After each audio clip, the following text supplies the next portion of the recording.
So this tutorial is about the dural venous sinuses. So first we'll have a look at the meninges.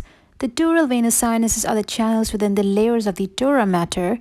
So we've got these three layers, the pia mater in green color, the arachnoid mater in red, and the dura mater in purple color, within which lies the superior sagittal sinus.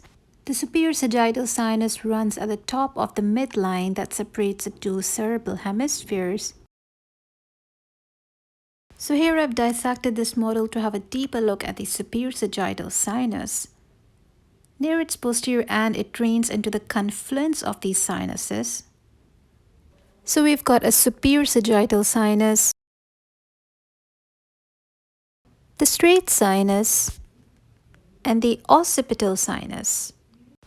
So if I rotate this model, then we've got this inferior sagittal sinus. So this sinus, it flows along the inferior border of the phallic cerebri, and it meets the great cerebral vein to form this straight sinus.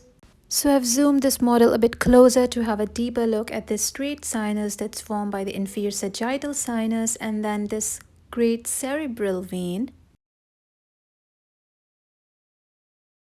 Then we've got these two transverse sinuses on each side that becomes the sigmoid sinuses, and these sigmoid sinuses, they ultimately continues as the internal jugular vein, while the cavernous sinus, it's located at the base of the skull. So I've zoomed this model a bit to have a deeper look at this cavernous sinus. So that's the cavernous sinuses, and it lies lateral to the sala turica, highlighted in the yellow color. Anteriorly, we've also got the superior and inferior petrosal sinuses. So that's all about the anatomy of the dural venous sinuses.